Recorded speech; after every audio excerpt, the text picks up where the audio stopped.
قد افلح المومنون جو سورہ مومنون ہے اس میں بھی ہے کہ اللہ نے فرمایا زوجہ کے علاوہ کوئی بھی راستہ اختیار کرتا ہے فاولئک ھم العادون. اور اس میں الفاظ دیکھو فمن ابتغى وراء ذلک. ذالک جو ہے نا یہ بلاغت ہے. ذالک اس میں اشارہ ہے, جب ہاتھ سے اشارہ کرتے ہیں نا اس وقت کہا جاتا ہے.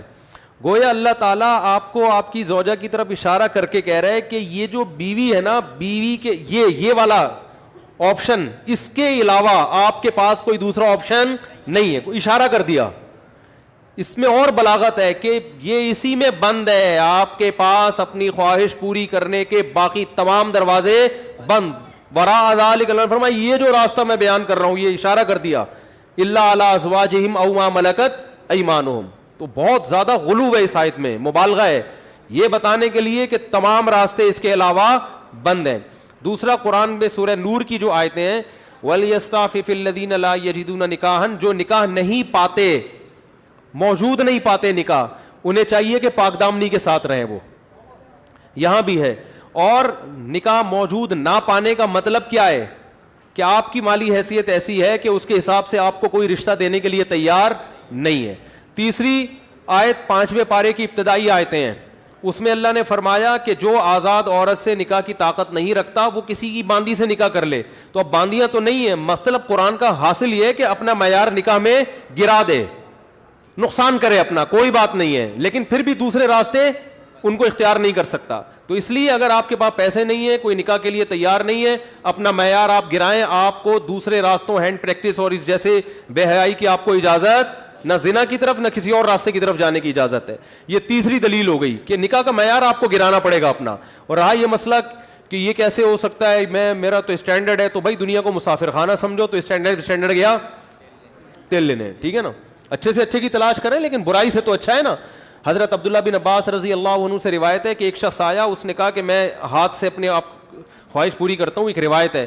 تو حضرت عبداللہ بن عباس نے نفرت سے منہ پھیر لیا اور فرمایا کہ تو باندھی رکھ لیتا, یہ تیرے لیے زیادہ بہتر. تو یہ تیسری دلیل ہو گئی. چوتھی دلیل صحیح حدیث ہے حضرت عثمان بن مظعون رضی اللہ تعالی عنہ کی. وہ فرماتے ہم سفر میں ہوتے تھے, بیوی سے دوری ہم پہ بہت شاق گزرتی تھی, ظاہر زنا میں پڑنے کا خطرہ تھا. تو ہم نے نبی سے اجازت لی کہ ہم اپنے آپ کو خسی کر دیں, اپنی جو خواہش ہے وہ کیا کر دیں, ختم. کوئی ایسی دوا کھائیں, کچھ بھی کر لیں, آج کل آپریشن بھی ہوتا ہے. تو لو اجازنا لاختصینا, حدیث کے الفاظ ہے, اتنی ٹینشن میں تھے ہم کہ اگر نبی ہمیں اجازت دیتے تو ہم اپنے آپ کو خسی کر لیتے, لیکن نبی نے اس کی پرمیشن نہیں دی. اب دیکھو صحابی رسول اتنی شدید ٹینشن میں بھی اس کا حل یہ نہیں تلاش کر رہے کہ ہاتھ سے اپنے آپ کو مطمئن کر لیں, اتنی شدید ٹینشن میں بھی. اگر اس کی اسلام میں ذرہ برابر بھی گنجائش ہوتی تو ذرا سا تو اشارہ ملتا نا, صحابہ کر لیتے یا ان کو اشارہ دے دیا جاتا کہ بھائی اپنے آپ کو خسی کرنے کے پر آ گئے ہو, اپنی اللہ کی تخلیق کو تبدیل کر رہے ہو, تو اس سے بہتر ہے کہ تم اپنی تسکین کر لو اس طریقے سے. اس کی پرمیشن کا کہیں تذکرہ نہیں ملتا. اس کا مطلب ہے کہ اس نبی نے وہاں کیا فرمایا صحابی کو, نہانا عن التبتل, نبی نے فرمایا نکاح سے دور بھاگنے سے منع کیا. تو فرمایا نا نا نا نا نا تزوج الودود الولود, فرمایا یہ اللہ نے خواہش اس لیے رکھی ہے کہ تم نکاح کی طرف کیا ہو جاؤ, مجبور ہو جاؤ. یہ کتنے دلائل ہو گئے, بولو نا بھائی, 4 دلائل ہو گئے. اور بھی بہت کچھ ہے اس پہ بولنے کے لیے, میں مختصر بات سمیٹ رہا ہوں. اصل میں لوگ جو یہ کہتے ہیں نا کہ یار ہم مجبور ہیں تو کیا کریں, ہم یہ تو خواہش اتنی جب مسلط ہو جاتی ہے ہمارے اوپر, یہ تو اس سے جسم کو بھی نقصان ہوتا ہے, مینٹلی بھی آدمی ڈسٹرب ہوتا ہے. تو یاد رکھو یہ اللہ نے آپ پر اتنی زبردست خواہش اس لیے مسلط کی ہے تاکہ آپ نہ چاہتے ہوئے بھی شادی پر مجبور ہو جائیں, اور شادی میں فطرت آپ کے دلائل ماننے کے لیے تیار نہیں ہے. یہ جو آتے ہیں میرے پاس پیسے نہیں ہے تو ایکچولی ابھی ایجوکیشن, ایکچولی ابھی یہ, فطرت اس چیز سے متاثر نہیں ہے. فطرت کہتی ہے آپ کے دلائل کیا ہیں, غلط ہیں. اگر یہ اللہ مسلط نہ کرتے نا مردوں پہ یہ شہوت, تو میرا خیال ہے کوئی 70 سال میں جا کے بھی لوگ شادی نہ کرتے. تو قدرت کا ایک نظام ہے, قدرت ایک سسٹم کے تحت لوگوں کو چلانا چاہتی ہے. اس کا فائدہ یہ ہوگا کہ آپ نہ چاہتے ہوئے کم خاندان کی لڑکیوں سے شادی پر مجبور ہوگے, ان کو گھر ملے گا. اگر مجزنی کی اجازت دے دی جائے, مجھے تھوڑی لینگویج صاف استعمال کرنی پڑ رہی ہے, بہت معذرت, مجبوری ہے, اگر اس کی اجازت دے دی جائے تو لوگ نکاح میں کیا کریں گے, تاخیر, نقصان کس کا ہوگا؟ لڑکیوں کا. لڑکیاں بھی پھر ہینڈ پریکٹس کریں گی جو کہ کر رہی ہیں, وہ بھی مجبور ہوں گی.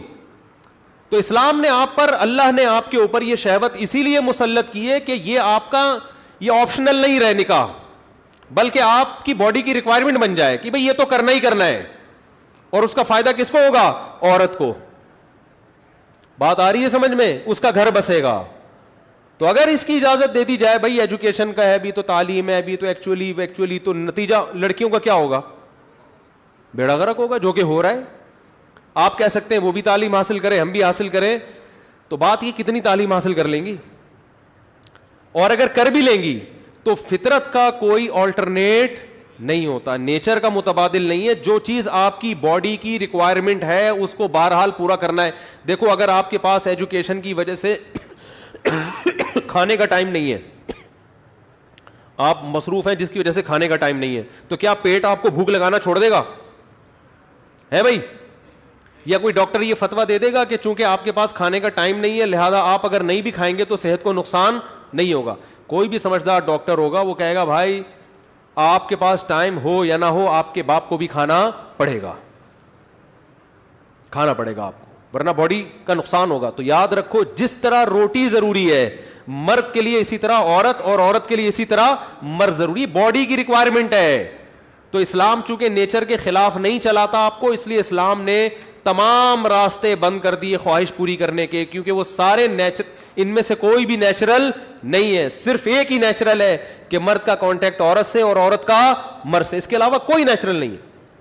ہاں ایک آخر میں بات ضرور کہوں گا, ڈاکٹر ذاکر نائک صاحب اللہ ان کی عمر میں برکت دے, انہوں نے یہ کہا ہے کہ زنا سے بچنے کے لیے اگر کوئی یہ عمل کرتا ہے تو شاید مستحب ہو. تو یہ بھی ایک اصول یاد رکھیں, بڑی برائی سے بچنے کے لیے اگر کوئی چھوٹی برائی کرتا ہے تو ہم یہ تو کہیں گے کہ یار چلو بڑی سے بچ گیا, لیکن اس چھوٹی کو بھی برائی ہی کہا جائے گا. کوئی اگر ہیروئن کا عادی ہے, ہم اسے ہیروئن چھڑوانے کے لیے چرس پہ لے آتے ہیں کہ یار چلو اس سے تو بچے گا نا, اب ایک دم تو نہیں چھوڑ سکتا, تو یہ اس عمل کی یوں تو تعریف کی جائے گی کہ یار چلو اس برائی سے بچ گیا, لیکن اس کی بیس پہ چرس کو آپ یہ کہہ دیں شروع کر دیں کہ چرس جائز ہے یا وہ بھی کوئی افضل چیز ہے, اس کی پھر بھی اجازت نہیں ہوگی. تو اصل راستہ یہی ہے کہ کسی کو زنا کا خطرہ ہے بھاگے وہاں سے بس, اور وہ کس کی طرف لپکے؟ نکاح کی طرف لپکے, معیار اپنا گرائے, اور پھر بھی نکاح نہیں ہوتا تو روزے رکھے کثرت سے تاکہ جسمانی قوت ٹوٹے. اور آخری بات یہ کہ یہ جو عمل ہے ہینڈ پریکٹس کا, یہ زنا سے انسان کو بچاتا بھی نہیں ہے. یہ بھی 100% غلط ہے کہ اس کے کرنے سے آدمی زنا سے بچ جاتا ہے, کیونکہ اس میں آدمی کی ڈیزائر پوری طرح پوری نہیں ہوتی, اس کی ٹھڑک بڑھتی ہے کم نہیں ہوتی.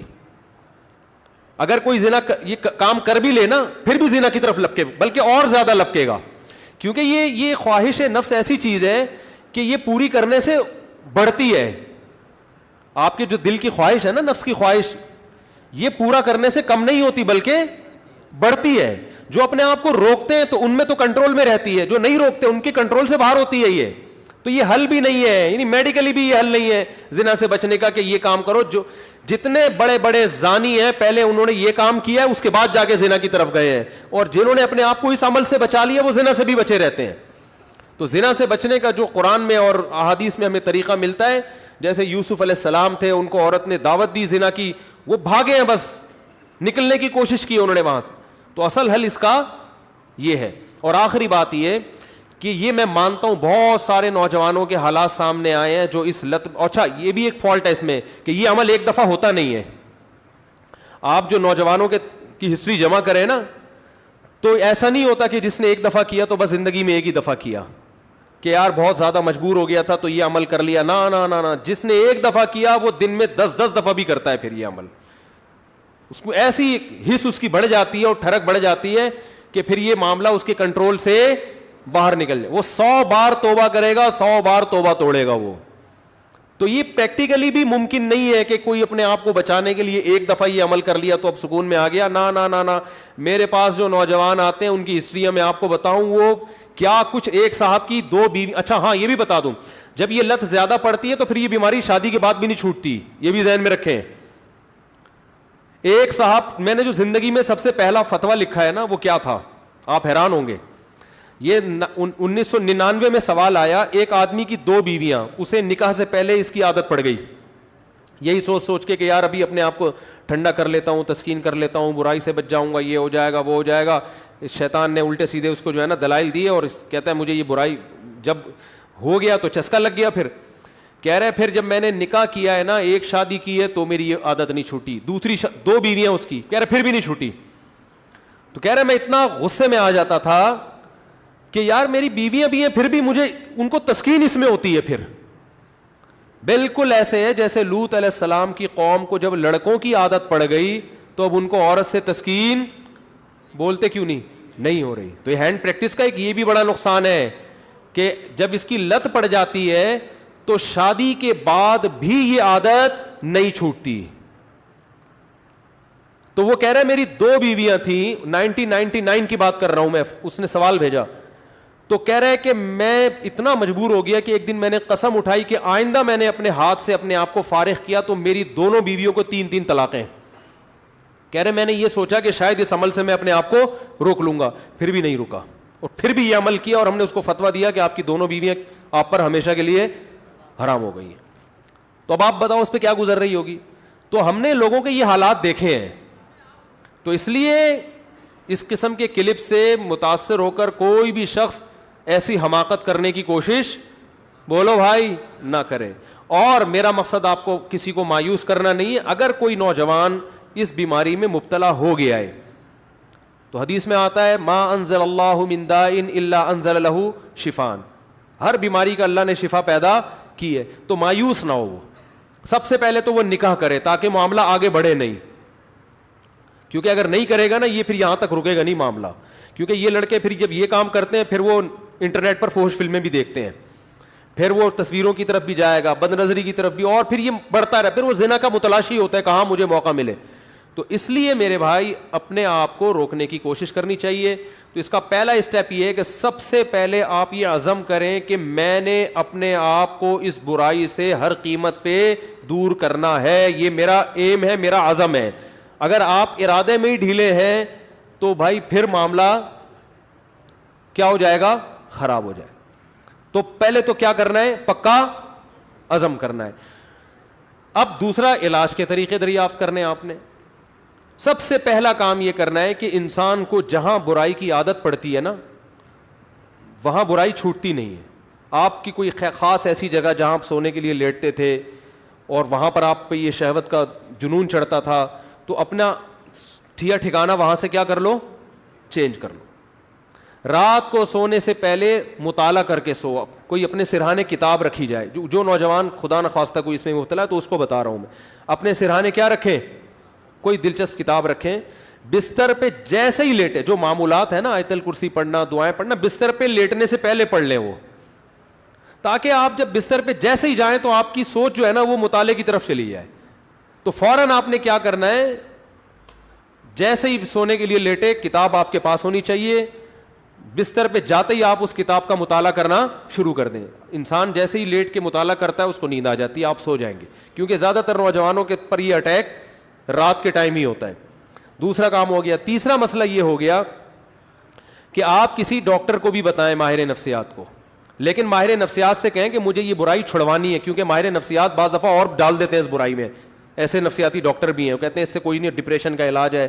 اور بھائی ساری ڈپریشن کے اور بہت سارے علاج ہیں دنیا میں, وہ علاج وقتی ہے. جیسے سٹا لگانے سے نا وقتی طور پہ ٹھیک ہو جاتا ہے. تو اب یہ بیوقوفی ہے نا کہ سٹے لگا لگا کے ڈپریشن کا علاج, اس سے ڈپریشن بڑھتی ہے, کم نہیں ہوتی. وقتی کم ہوگی, اگلے دن اس سے بڑا اٹیک ہوگا آپ کے اوپر, سارا دن پھر یہی کرتا رہے گا. ایسے ایسے لڑکے آ کے بتاتے ہیں کہ آدمی حیران ہوتا ہے, یار تمہاری ہڈیوں میں اتنا جوس کہاں سے آیا, تم مر کے ختم ہو جاؤ گے اللہ کے بندو. تو وہ یہی کرتے رہتے ہیں ڈپریشن. تو ماہر نفسیات بھی الو سب کچھ سب کو نہیں پتا ہوتا. تو ماہر نفسیات سے بولیں کہ مجھے یہ برائی چھڑوانی ہے ایسی کی تیسی, آپ کے باقی افلاطونیاں بقراتیاں اپنے پاس رکھو, آپ یہ برائی مجھے کیا کرنی ہے. تو نفسیاتی بھی ٹوٹکے ہوتے ہیں, کچھ طریقے ہوتے ہیں. کوئی ماہر ڈاکٹر ہوگا انشاءاللہ آپ کو ایسے طریقے بتائے گا, ایسے ٹوٹکے بتائے گا, ایسی تدبیریں بتائے گا کہ آہستہ آہستہ یہ برائی آپ سے انشاءاللہ چھوٹ جائے گی. اور ایک اور کام, دعا بھی مانگنی ہے. کسی شیخ سے اصلاحی تعلق بھی قائم کرو, ان کو بھی بتاؤ اپنی بیماری. اور ایک اہم ترین بات یہ کہ اپنے آپ کو ایسے نہ چھوڑو, جب بھی یہ گناہ آپ سے ہو آپ نے اپنے اوپر کوئی سزا متعین کرنی ہے. 2 روزے 3 روزے یا 1 روزہ یا 1 ہفتے کا روزہ, یہ سزا دینی ہے اپنے آپ کو. وہ ہر آدمی کا کے حساب سے مختلف ہوتی ہے. صدقہ بھی کرنا ہے, تاکہ اس کا فائدہ یہ ہوگا کہ دیکھو یہ ایک دم نہیں چھوٹتا گناہ, یہ آہستہ آہستہ ہی چھوٹے گا. اس لیے مایوس نہیں ہونا کہ اتنے سارے ٹوٹکے اختیار کیے پھر گناہ ہو گیا, تو پھر شیطان مایوس کرتا ہے بھائی تیرے بس کا کام نہیں ہے. کوئی بات نہیں یار, ٹھنی اس سے ہے دشمنی عمر بھر کی, کبھی وہ دبا لے کبھی تو دبا لے. شیطان کو حضرت مظلوم نے فرمایا کہ کبھی شیطان تجھے پٹک دے گا نیچے, کبھی کبھار تو بھی تو شیطان کو پٹکے گا نا, تو پھٹا چلتا رہے گا قیامت تک, کوئی مسئلہ نہیں ہے. تو کیا کرنا ہے, جب بھی یہ گناہ ہو جائے 2 رکعت پڑھ کے توبہ کرنی ہے, اللہ سے معافی مانگنا ہے, اور اپنے آپ کو کوئی سزا دینی ہے صدقہ کے ذریعے یا روزے کے. سب سے بہتر سزا روزہ ہے, صدقے سے اتنا فائدہ نہیں ہوتا, روزے سے اس میں زیادہ فائدہ ہوتا ہے. تو روزہ رکھے, کیونکہ نفس کو خوش کیا ہے تو اپنے نفس کو جب تکلیف دے گا بھوکا پیاسا رکھے, تو یہ اس میں نفس کو جو ہے نا آپ کے جو دل ہے اس کی چاہتوں کو چترول لگتے ہیں ٹائٹ طریقے سے روزہ رکھنے سے. تو اپنے من کو خوش کیا نا اس نے حرام طریقے سے, تو روزہ رکھ کے اپنے من ہی کو ٹینشن دے گا یہ. تو روزہ رکھنا بہت زبردست اس کا ایک علاج ہے. تو کیا کرنا ہے, جب بھی یہ جرم ہو جائے تو روزہ رکھ کے اس کی تلافی کرنی ہے. اس کا پھر نہیں بھی چھوٹتا تو ٹینشن نہیں لینی, آپ نے اپنے قوائف پورے کر دیے. اور آخری بات یہ کہ روزانہ ایکسرسائز کا معمول بناؤ.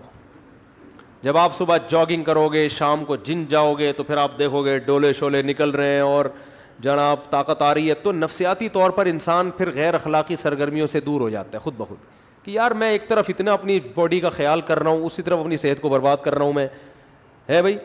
اب میری ساری انرجی جو یوٹیلائز ہو رہی ہے تو ناجائز چیزوں میں ہو رہی ہے. تو یہ لاشعوری طور پر جب انسان مفید کاموں کی طرف آتا ہے تو نیگیٹو سوچ اس کی خود بخود, بولتے کیوں نہیں بھائی, کبھی کسی ہیروئنچی کو جم جاتے ہوئے دیکھا آپ نے؟ وہ نہیں جاتا, کہتا ہے ابے جاؤ باڈی کی ایسی کی تیسی, مزہ تو آ رہا ہے نا چھٹا لگانے میں. تو جو جم جائے گا وہ ہیروئن نہیں پیے گا, جو ہیروئن پیے گا وہ جم نہیں جائے گا. تو اسی طرح جم جانے والے بھی اکثر ان برائیوں سے بچ جاتے ہیں, اور اس برائی سے بچنے کا بہت فائدہ ہے دنیا میں بھی آخرت میں بھی. دنیاوی فائدے کیا ہیں وہ پھر کبھی انشاءاللہ کسی اور وقت بتائیں گے, اخروی فائدے تو ہیں ہی بہرحال. لیکن میں نے آپ کو بتایا اس میں مایوس نہیں ہونا, یہ چیزیں جلدی نہیں چھوٹتی. ایک چیز کی لت اگر پڑ چکی ہو تو پھر ٹائم لگتا ہے چیزوں کو چھوٹنے میں, لیکن لڑتے رہنا ہے زندگی بھر. ہتھیار ڈال کے بیٹھنا نہیں ہے کہ نہیں بھئی اب تو ڈاکٹر فلاں نے بھی کہہ دیا تو فلاں ڈاکٹر نے بھی. ایک لڑکے کو ڈاکٹر نے خود اس مرض میں ڈالا ہے, وہ بچتا تھا ان چیزوں سے, ڈاکٹر کے پاس گیا, ڈاکٹر نے کہا کوئی حرج نہیں ہے اس میں کر لو, کوئی میڈیکلی کوئی نقصان نہیں ہے. میڈیکلی بھی نقصان ہے, حقیقت ہے, یہ کہنا کہ میڈیکلی نقصان نہیں غلط ہے, اور ذہنی طور پر تو بہت نقصان ہے. دیکھو لوط علیہ السلام کی قوم جو برائی کرتی تھی اس سے میڈیکلی کوئی نقصان نہیں تھا, لیکن وہ بیچارے نکاح کے قابل رہے نہیں. وہ کہنے ما لنا فی بناتک من حق, اے لوط ہمیں عورت سے نکاح میں دلچسپی ہی ختم ہو گئی ہے. تو یہ کتنا بڑا نقصان ہے کہ نہیں ہے. تو جو لوگ لڑکوں کے عادی ہو جاتے ہیں ان کو عورت میں دلچسپی ختم. اب میڈیکلی تو سب کچھ صحیح ہے, آئرن بھی صحیح ہے اور جناب پوٹاشیم میگنیشیم سب کچھ صحیح ہے, تو باڈی کو تو کچھ بھی نہیں ہوا, کھوپڑی آؤٹ ہو گئی. تو یہ جو حرکت ہے نا ہینڈ پریکٹس, اس سے بھی انسان مینٹلی کیا ہو جاتا ہے, بہت ڈسٹرب ہوتا ہے, جس سے جو نیچرل ایک پروسیس قدرت نے رکھا ہے, خدا نے رکھا ہے, وہ بہت برے طریقے سے متاثر ہوتا ہے اس عمل سے. تو اس لیے اپنے آپ کو ان تمام ایکٹیویٹیز سے بچا کے رکھنا چاہیے. اور پاک دامنی والی زندگی وہ یہی ہے کہ جلد سے جلد, میں تو کہتا ہوں لڑکا بالغ ہو, ماں باپ کو چاہیے فوراً شادی کر دو اس کی, اس طرف اس کو آنے ہی نہ دو. اور اس کے غلط ہونے کی ایک بڑی دلیل یہ بھی ہے کہ جس نوجوان نے دوسروں سے نہ سنا ہو یا بروقت شادی ہو گئی ہو, وہ کبھی یہ کام نہیں کرتا, اس کا کبھی دماغ جائے گا ہی نہیں. یہ خود اس کی علامت ہے کہ یہ نیچرل نہیں ہے یہ. تو اللہ تعالیٰ سب کی حفاظت فرمائے.